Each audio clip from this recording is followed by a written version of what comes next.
The gym was electric that afternoon, filled with the roar of sneakers on polished floors and the echo of laughter bouncing off steel lockers. Shafts of sunlight slipped through high windows, cutting the dust-filled air into golden streaks. It was supposed to be an ordinary practice day, but for one quiet girl, it was about to become the stage for the most unforgettable fight of her life.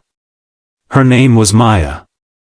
She wasn't the loudest in the room, nor the one who craved attention.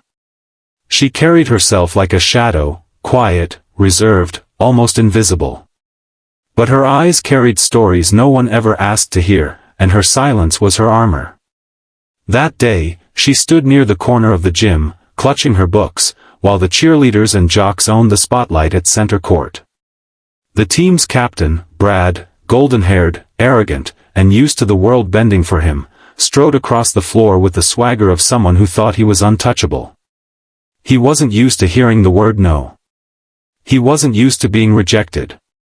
And that morning, for the first time in his life, someone had dared to bruise his ego.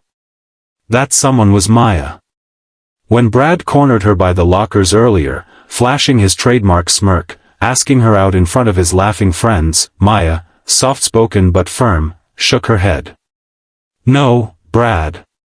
I'm not interested." The words fell like stones into silence. His friends stared. His pride cracked. And now, hours later, Brad was determined to make her regret it. He motioned for his teammates to surround her, and laughter rose like smoke. "Reject me again, Maya," he sneered, "and you'll lose more than just your chance." His hand darted out, grabbing her shirt, yanking hard until the fabric tore. Gasps rippled through the gym. For a moment, time stopped. Maya's face flushed with humiliation, her body trembling as every eye turned toward her. Shame burned like fire under her skin. The bullies laughed louder, their cruelty echoing in her ears. But beneath that pain, something deeper stirred, a strength she had kept buried for too long. And then it happened. Before Brad could laugh again, Maya's foot shot upward, fluid and fierce, like lightning cutting through a storm. A perfect roundhouse kick cracked against the side of his jaw, sending him sprawling to the floor. The gym fell silent. The laughter died in a single heartbeat. Everyone stared. This shy girl, the one they overlooked, the one they thought too timid to fight back, stood tall, her torn shirt hanging loose but her spirit blazing like wildfire. Before we dive deeper into what happened after that shocking moment, I want to pause and invite you, if stories like this resonate with you, stories of courage, pain, and transformation, please take a second to subscribe to SoulTouch Stories.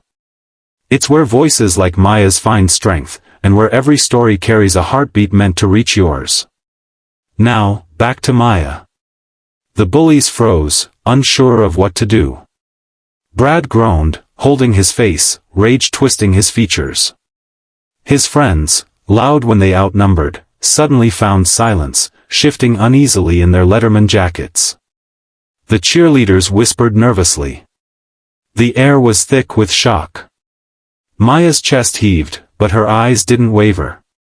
She remembered nights spent in her room, practicing self-defense moves her late father taught her. She remembered his words, "Strength doesn't always roar, Maya. Sometimes, it's the quiet resilience to rise when they try to break you." And she had risen. Brad scrambled to his feet, humiliated beyond repair, and lunged at her again. This time, Maya sidestepped, her instincts sharper than his rage. He stumbled, crashing against the bleachers, while his teammates hesitated, caught between loyalty and fear. "Stop it," one of the cheerleaders cried. But Brad wasn't listening. He charged again, fists clenched. Maya didn't back down. She planted her feet, steady and strong. When his hand swung toward her, she blocked, pivoted, and struck back with a controlled precision that shocked even herself. The sound of her counter echoed in the gym, and Brad stumbled once more, this time staying down. The silence was deafening. In that quiet, Maya felt something shift, not just in herself, but in the room. The eyes that once mocked her now looked at her with awe, maybe even respect. She wasn't invisible anymore. She wasn't weak. She was a fighter. But victory wasn't without its cost. As adrenaline drained, her eyes watered, not from fear, but from the memory of her father.